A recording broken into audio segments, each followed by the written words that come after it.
Bueno, hola. El directo, ya se sabe. Bueno, buenas tardes a todos. Lo primero, agradeceros que hayáis sacado un huequito para acercaros por aquí, especialmente gente que viene de bastante lejos, así que nada, muchísimas gracias. Comentar también que a la entrada hay una mesita un poco baja que luego podemos traer aquí para facilitar el acceso, y que tiene unas hojas de recogida de firmas, un poco para aquellas personas que estén interesadas en dar apoyo al proyecto y mostrar su interés al ayuntamiento o a las administraciones en general, que quede registrado de esa forma.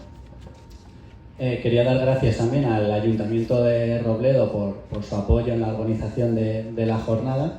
Por motivos no han podido estar aquí, es una pena, pero el agradecimiento queda ahí. También remarcar que a pesar de contar con su apoyo, esta es una iniciativa totalmente ciudadana. Es un proyecto que nace del pueblo de Robledo y la finalidad de la charla de hoy es un poco acercaros un poco lo que se puede interpretar de los datos oficiales, lo que se conoce un poco de fuentes habladas y luego que los que tengáis conocimiento y sabiduría respecto al río Cofio, que nos la devolvieseis y pudiésemos un poco completar toda esa información, ¿no? José, ¿quieres, por favor? Sí que, lo primero me gustaría también advertir que esto no es una caza de brujas, no trata de criminalizar, responsabilizar, culpabilizar a ningún colectivo, a ninguna administración, a nadie. Esto simplemente se trata de intentar hacer un diagnóstico lo más aséptico posible y que conozcáis la situación pasada, presente y las posibilidades futuras del río Cofio, ¿no? El río Cofio, posiblemente aquí todos lo conozcáis, ¿no? Y pásame si quieres. Y es un río que está localizado en el oeste de la Comunidad de Madrid, está dentro de los límites de la zona de especial conservación de las cuencas del río Alberche y del río Cofio. Esto ya nos habla de una singularidad, ¿no? Es un ecosistema particular, ¿no? Está reconocido a nivel europeo por su importancia, por la característica de sus especies, etcétera, ¿no? Por los servicios que nos proporciona. Este río nace en la Sierra de Malagón, en los límites de la provincia de Madrid y Ávila, y fluye en dirección sur hasta el embalse de San Juan, donde se junta con el río Alberche. Perdonad un poco la nitidez del proyector, aquí nosotros no hemos podido hacer mucho, las imágenes se ven un poco mal, pero esta mancha roja pretende ser la zona de especial conservación que os comentaba. El río Cofio vendría atravesando por aquí y lo mismo, en el siguiente mapa es un poco el territorio por el que transcurre el río hasta vertir sus aguas al embalse. Históricamente el río, hasta los años 50 o 60 o un poco antes, las presiones fundamentales que se sucedían en él eran las mismas que sucedían un poco en cualquier río del ambiente mediterráneo en España, ¿no? Eran fundamentalmente las presiones relacionadas al sector primario, a la agricultura, a la ganadería, a los incendios tanto naturales como asociados a estas actividades. Y eso todavía se puede ver en algunos aspectos del río, ¿no? Por ejemplo, esas zonas de pinar que llegan y se introducen en la parte de la vegetación de ribera, ¿no? Eso nos indica la desaparición de esa vegetación típica de los ríos y cómo otras especies han aprovechado esa oportunidad para establecerse y ahora nos proporcionan otros servicios, ¿no? pero tienen esa indicación. De nuevo, se ven un poco manchurrones, pero aquí la idea es un poco ir viendo precisamente esa evolución a lo largo del tiempo, ¿no? En 1956, que es el escenario que se estaba marcando antes, en el que fundamentalmente la agricultura y la ganadería son las presiones, en el 73 ya vemos una primera gran transformación, ¿no? Que es el embalse, ¿no? Toda esa cinta negra que se ve desde la imagen aérea es el antiguo embalse del río Cofio, de Robleo de Chavela. Fue construida en el año 1969. Entonces, como es evidente, en ese año ya aparecen las imágenes. También empiezan a salir más caminos, ¿no? No se aprecia muy bien, pero en la zona de la estación y de la urbanización Río Cofio ya empieza a haber un poco de infraestructura viaria y bueno, pues eso va indicando un poco poco a poco la subida de presiones y el cambio en la tipología de presiones. En el año 2004 ya vemos toda esa parte de las urbanizaciones y de la estación, ¿no? Cómo se incrementan, cómo bueno, pues, las extracciones de agua y los vertidos pues, aparecen como una presión importante en el río, además de que se mantienen las típicas de la ganadería. Y bueno, la situación en ese momento es esa. Si os fijáis, toda la línea del cauce viene representada por una zona de color verde clara, ¿no? Que se interpreta como la vegetación de galería típica del río, ¿no? En esas imágenes se puede apreciar que, bueno, pues que hay un bosque de galería que potencialmente, sin conocer exactamente cómo está el río, pero bueno, sabemos que puede haber cierta calidad porque bueno, pues, tenemos formaciones, no son ríos que se hayan quedado desprovistos de este tipo de vegetación, ¿no? En el año 2014, si conocéis, que seguro que sí, la historia un poco de Robledo, se interpretan en la imagen dos sucesos importantes que pasaron consecutivos. Primero, fijaos en el cambio de toda la parte de Santa Catalina, que sería toda esta superficie, que venimos en el año 2004, donde hay bueno, pues vegetación, ¿no? Se ve desde la vista aérea como bueno, hay una cierta formación ahí de árboles y de arbustos, y en 2014 desaparecen. Como sabéis todos, en el año 2012 fue el incendio de Santa Catalina, y eso es lo que nos muestra en esta imagen, en este caso. Poner en valor que la barrera de la vegetación de ribera pudo ayudar a controlar el río me separo un poco, ¿no? y a controlar el incendio para que no saltase a la zona de la urbanización. A su vez, en el año 2013 desaparece la mancha del embalse. Es el año en el que se desmantela la presa. ¿Qué ocurre hasta entonces? Sin haber variado antes del año 2013 todas las presiones que os he estado contando, ¿no?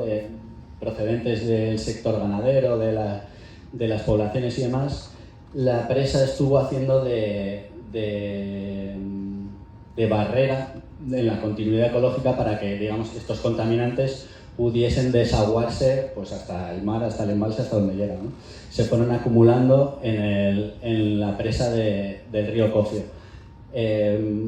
La presa sufrió una grieta, como sabéis, y todos esos lodos contaminados que se fueron acumulando pues empezaron a vertir aguas abajo, lo cual supuso un problema toxicológico para pues, la fauna y los ecosistemas que se encontraban hacia abajo. Hemos perdido la conexión con el ordenador. Problemas técnicos.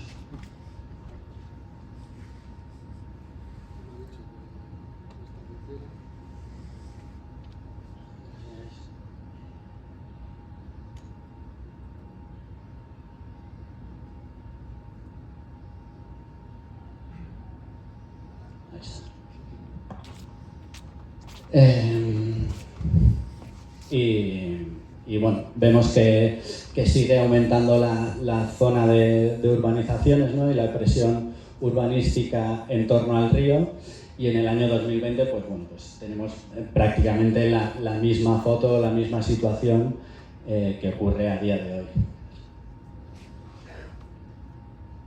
Aquí tenemos un poco más a fondo el detalle de la presa, ¿no?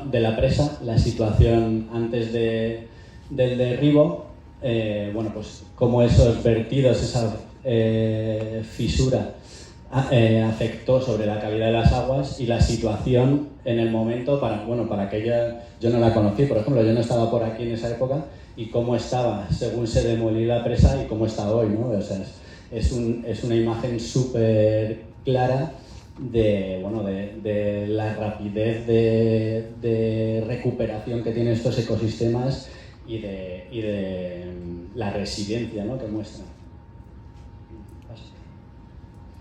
De hecho, el otro día leía, no sé si lo escribió alguien de Robledo, del entorno, que la restauración de la presa es una de las 4 o 5 grandes actuaciones a nivel europeo de restauración de ecosistemas.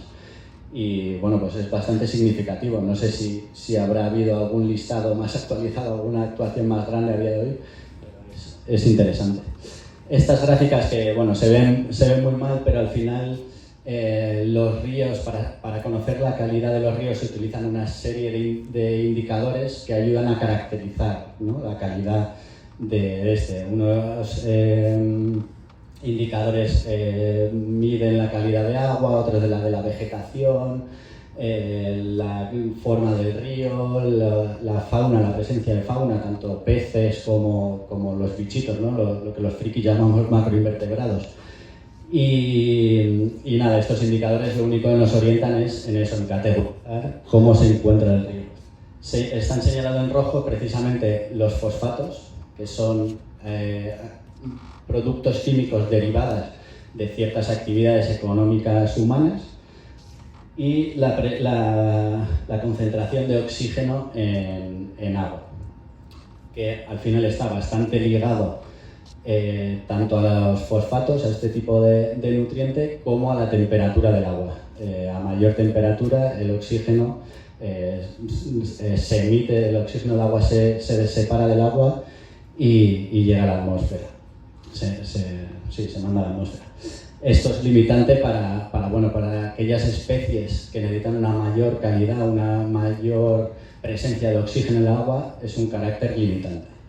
Aún así hay que remarcar que a partir de todos estos inventarios, de la documentación oficial que hay, el mensaje es de la calidad del río Cofio es buena. O sea, no es un río que esté sumamente degradado y demás. Es cierto que tiene ciertos aspectos a mejorar, tiene esas oportunidades y ese potencial, pero que a nada que se pueda actuar sobre ellas, la recuperación de la calidad, de una calidad altísima, sería súper rápida. Otros indicadores que se utilizan son, como he dicho, los de vegetación y la forma del cauce. Curiosamente, estos indicadores suelen tener mejor calidad en las cuencas altas de los ríos, cerca de los nacimientos. En el río Cofio sucede que esto es al revés. El río Cofio, en la parte de la cuenca alta, tiene una calidad más baja, sin ser mala todavía, que la de la cuenca alta. Esto se debe básicamente a las presiones que hemos venido enunciando hasta ahora. Son más densas o tienen una mayor magnitud en nuestros municipios que ya más abajo, hacia Navas del Rey o hacia San Martín de Valdeiglesias. Este mapa de puntitos, que solo trae la parte de aquí de la Sierra Oeste, si viésemos toda la Comunidad de Madrid, veríamos que la mayoría de los ríos de la Sierra presentan estos tonos verdes y azules que denotan esa alta calidad de los indicadores, y luego todos los que van bajando hacia la planicie de Madrid van perdiendo calidad. Esto pues nos vuelve a hablar de la oportunidad, ¿no?, de de la relativamente buena calidad de los ecosistemas de los que estamos hablando. Y otro indicador, que es la fauna. Estas son todas fotos mías, totalmente amateurs, que nos indican, o sea, hay ciertas especies de estas fotos que sirven de indicadores de una buena calidad de las aguas. Luego José también nos va a hablar de algunas otras especies que nos hablan de esa calidad, ¿no? En concreto, bueno, arriba a la derecha hay como se ve un poco mal, pero como unas cuevecitas minúsculas de piedra, que esas las realizan unas larvas de unos insectos que se llaman tricópteras. Son unas mariposas que cuando se posan, en vez de posarse con las mariposas típicas, hacen una forma de tejado las alas, y esa además es una parte fundamental en la cadena trófica de la trucha y de otra serie de especies características. Bueno, galápago, excrementos de nutria, culebra de río, de agua, rana, boga, aunque esa boga va a acabar bien, libélulas. Bueno, la verdad es que la diversidad del río está ahí, patente, ¿no? Bueno, otros indicadores, los caudales, tampoco creo que sea el momento, pero bueno, nada, yo creo que seguimos todo. Esta tabla también se ve mal, ¿no? Pero bueno, aquí lo que es un recuento de las especies que habitan en el río. De ellas, en el global del río Cocio, aquellas que son alóctonas, aquellas que no son nativas del río, superan en número a aquellas que lo son. Eso también es una fuerte presión para ciertas, sobre todo, especies que se encuentran en retroceso, porque algunos indicadores van reduciéndose en calidad, y como poquito a poco, a lo mejor sin ser impactos realmente altos, pero como la acumulación de ellos pues van haciendo desaparecer totalmente ya esas especies más caprichosas, por llamarlo de alguna forma. La siguiente imagen lo que representa son las espumas que se generan en el río de vez en cuando, ¿no? Bueno, la Confederación Hidrográfica tiene categorizado el riesgo de degradación ecológica de la cuenca alta del río en un valor medio, el de la cuenca baja en un riesgo muy alto, y las principales amenazas que identifican son los vertidos procedentes del sector agrícola y ganadero y de las zonas urbanas, los vertidos residuales. Entonces, bueno, pues aquí queda patente también, ¿no?, la presencia de ellos. Y luego, bueno, pues la ganadería, pues tanto los vertidos directos al río como la compactación del cauce, aquella ganadería suelta en fincas, ¿no?, que no está estabulada, como el ramoneo de la vegetación y demás, pues también son presiones quizá menos, con una menor magnitud de impacto, pero que están ahí. La vaca que salta. Y bueno, en cuanto a la fauna de peces, pues inventaría las especies de cacho, de calandino, de gobio, que aunque no es autóctono, pero bueno, hay una admisión como especie interesante, la boga. ¿Y qué pasa con la trucha común autóctona, ¿no? Es cierto, o sea, hay los inventarios oficiales, aunque afortunadamente ahora me han contradecido, y que la presencia es un poco más alta de lo que se cree, pero los inventarios oficiales llevan algunos años sin obtener capturas de trucha común autóctona. ¿Eso qué supone? Eso supone que está extinguida dentro del río y que no se van a encontrar más ejemplares y más. Eso no. Oficialmente, para que una especie se pueda considerar extinta, tiene que pasar 50 años sin avistamientos, sin que se encuentre ninguna. En este caso todavía no llevamos ese tiempo, pero sí que nos habla un poco de la pobreza poblacional de el poco número de especies que podemos encontrar, el poco número de individuos o el relativamente bajo número de individuos que podemos encontrar en el río. Y bueno, que además, aunque no estén en este retroceso considerable, dadas las condiciones actuales del río, ¿no?, que hemos venido enumerando, tendrían una alta probabilidad de establecerse, de recuperarse y de poder volver a disfrutar de cierta abundancia, siempre que se actúe y controlemos estas presiones. Y para ello, ¿qué solución existe? Bueno, pues continuar con la restauración ecológica. Perdón. Esto ya empezó en el año 2013, ¿no? Esta noticia o este artículo lo encontré en un blog de un pescador bastante experimentado y es del año 2014, ¿no? Nos hablaba de la buena noticia que suponía. Es gran pescador, le gusta por lo visto mucho la trucha común y el black bass, ¿no?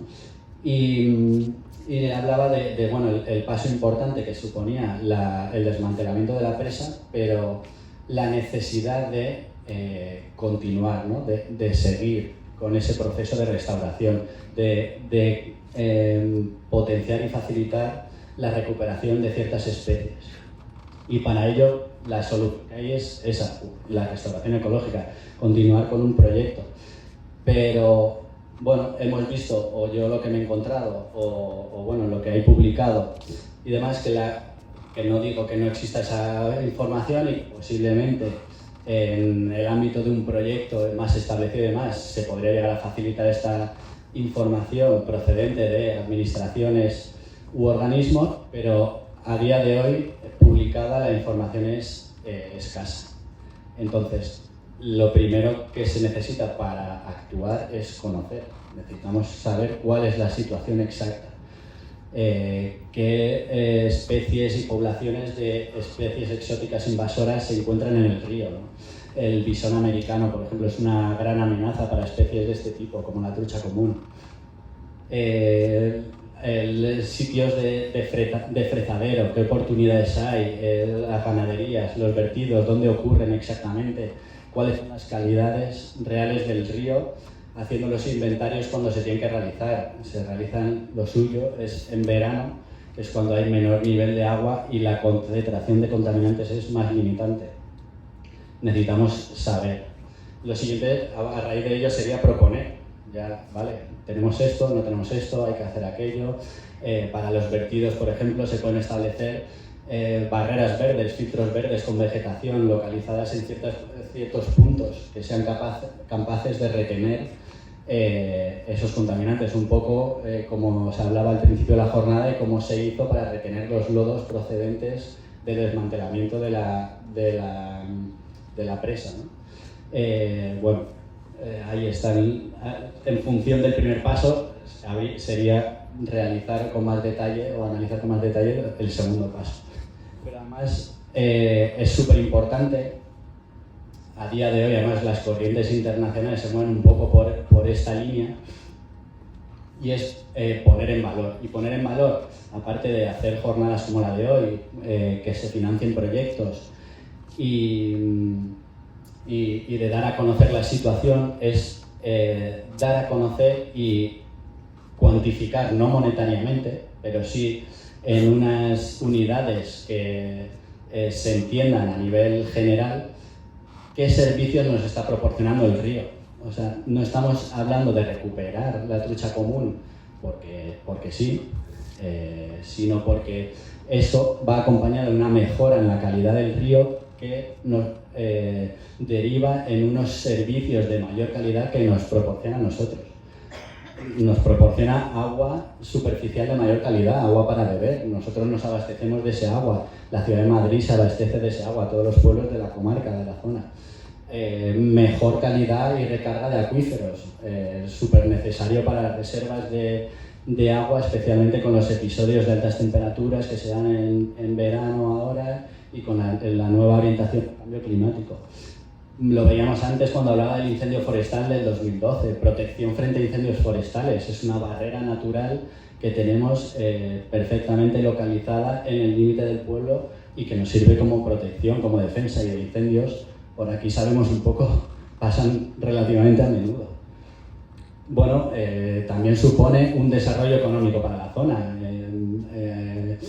Los pescadores, los que seáis o sois pescadores, no es lo mismo poder llegar a pescar una especie que otra. El proponer una serie de cotos que pudiesen ayudar a este desarrollo sostenible, a este mantenimiento de las poblaciones, al control, ¿no? A que no haya unos vertidos, podría ayudar. En esta línea está el coto de Santa María. En Santa María hay un coto de pesca establecido que históricamente ha hecho una gran labor sobre el río de protección y de defensa, pero a día de hoy se antoja insuficiente, ¿no?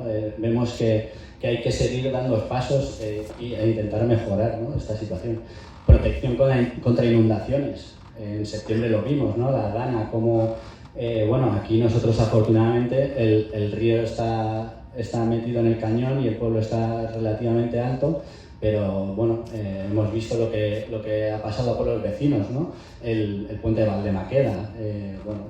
Es cierto que eso no nos atañe a nosotros directamente, hoy aquí la gente de Robledo que estamos, ¿no?, y de otros pueblos,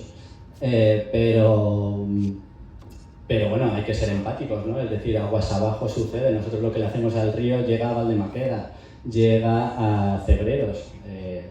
Es un todo, ¿no? Es un nexo común entre todos. Después de actuar y de cuantificar, lo fundamental es hacer un seguimiento, es ver cómo funciona todo, ¿no? Esto que se propuso, ¿está funcionando? ¿Es adecuado? Sí, no.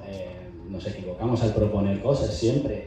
Cualquier ingeniero, cualquier persona comete errores, equivocaciones, se aprende de ellas y se rectifican y se sigue actuando de esa manera, ¿no? Y luego, con jornadas como la de hoy y más que esperemos que puedan venir, pues dar a conocer, ¿no? Concienciar a la sociedad del valor que tiene este río y muchos otros, o todos, ¿vale? Todos los ecosistemas en general, tanto para las especies de fauna en sí, para su mantenimiento, como para nosotros. La buena salud de los ecosistemas repercute directamente sobre nosotros.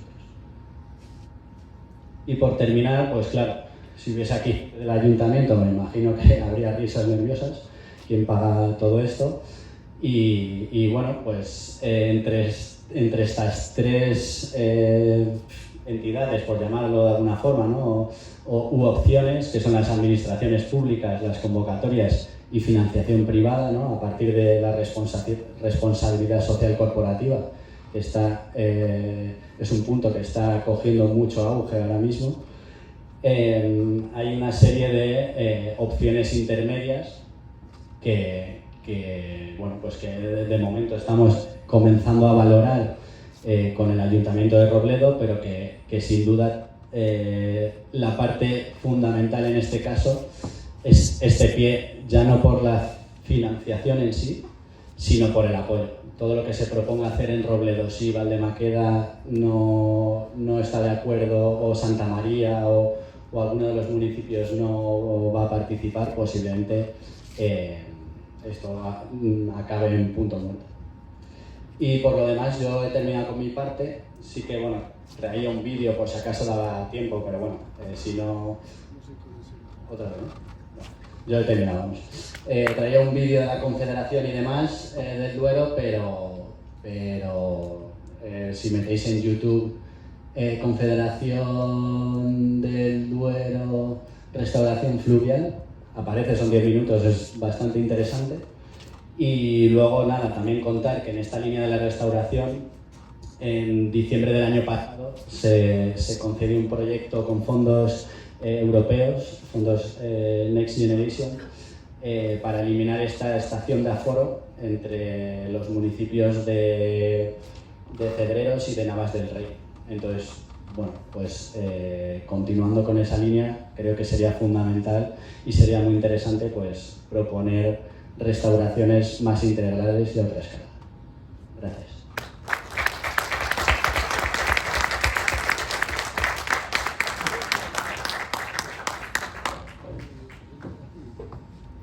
Buenas tardes, soy José Antonio Fimia, soy vecino del pueblo, llevo viviendo aquí desde el año 2008 y mi actividad lúdica favorita es el campo y en concreto las aves. Entonces, hace muchos años me hice anillador científico de aves y me dedico pues, a estudiar en las distintas zonas donde trabajo cómo está la población de aves. Entonces, claro, al ser vecino de aquí, el primer sitio que se me ocurrió que había que tantear a ver cómo estaba fue el río Cofio. El río Cofio, cuando yo llegué, existía la presa, tenía una serie de habitantes que hoy no existen porque ha cambiado el ecosistema, entonces se podían ver cormoranes, es una especie que ya no vamos a ver por aquí porque ya no hay presa, pero había muchas garzas reales que ahora han desaparecido. Por entonces teníamos una población estable de cigüeña negra en distintos puntos del río Cofio criando. Hoy en día hay un par de puntos nada más conocidos donde sigue reproduciéndose, pero a pesar de eso, pues el río Cofio es un río que tiene mucha vida, particularmente en época de reproducción, en primavera, en verano y en el paso migratorio posnupcial, que es cuando los pájaros han terminado de criar y vuelven a sus territorios de invernada. Entonces os voy a hablar un poco de las especies más simbólicas que tiene el río Cofio y un poco la relación que tienen con el río. Pásame este. El más emblemático de todas las aves es el mirlo acuático. El mirlo acuático es un ave que sirve como bioindicador de la calidad que tiene el sitio donde él vive. Porque para poder vivir, su alimentación son, como decía Quique, las larvas de distintos insectos que solamente pueden estar en ríos que estén muy bien oxigenados y tengan buena calidad de su agua. Entonces el río Cofio sí que tiene la suficiente calidad para que haya una población de insectos suficiente para mantener la población que tenemos del mirlo acuático. Dependiendo de los tramos del río, hay más cantidad de mirlo acuático o menos, pero en distintos tramos del río, en lo que corresponde con lo que es el robledo de Chabela, sí que le tenemos localizado varios puntos donde cría y es un habitante, pues como os digo, que sirve de bioindicador. El siguiente ave que es también indicador, que no necesita tan buena calidad del agua, pero sí necesita que haya peces, porque si no, no tiene comida, es el martín pescador. El martín pescador es un ave de las más bonitas que tenemos en la fauna ibérica y se alimenta de peces.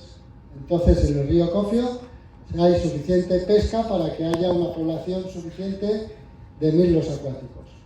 Pasa. Otra de las aves representativas de los ríos son las lavanderas cascareñas. Dentro de las distintas especies de lavanderas que hay, esta es una que solamente vive en ríos que estén en buenas condiciones.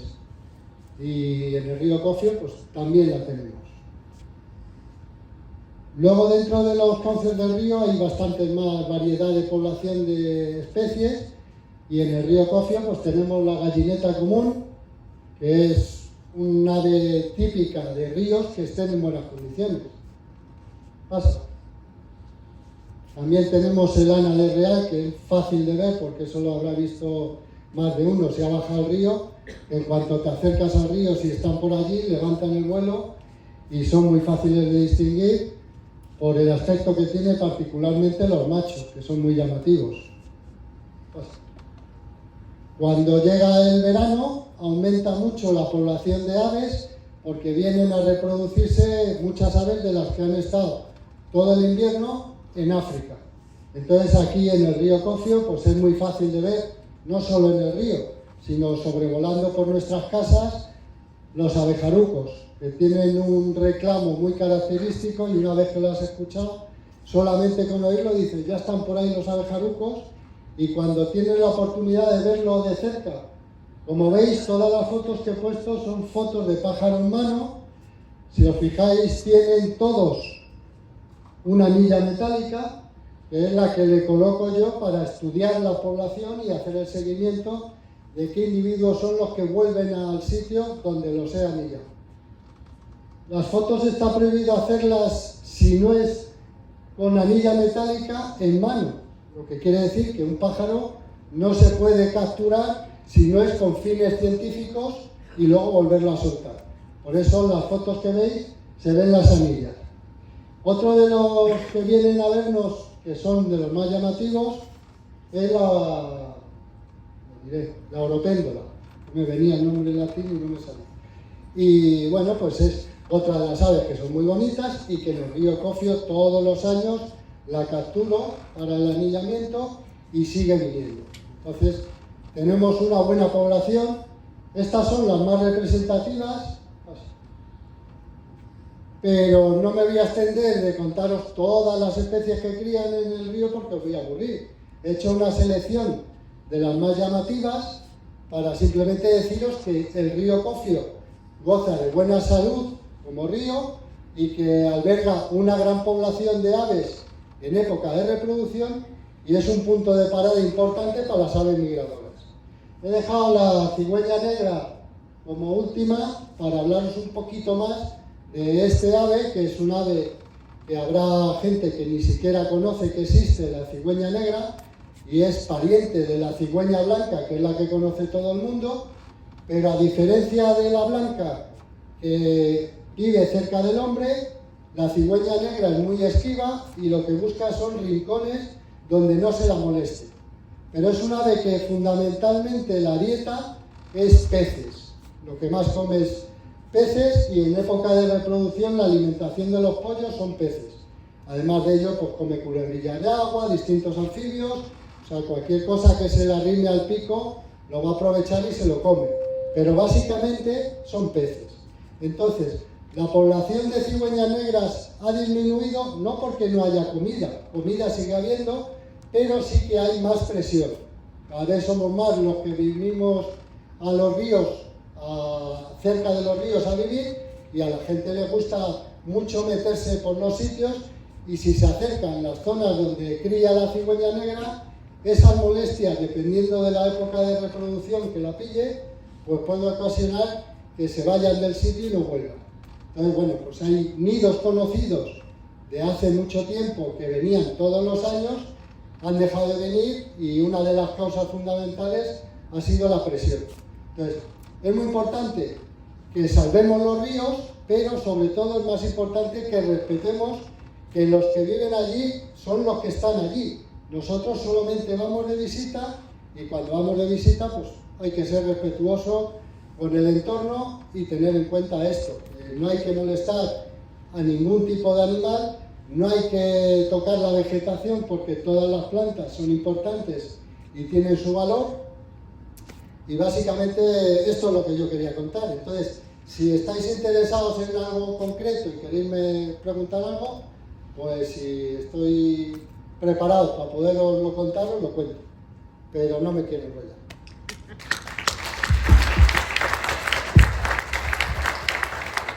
Entonces, si os parece bien y alguien está interesado en participar y hacer algún tipo de pregunta.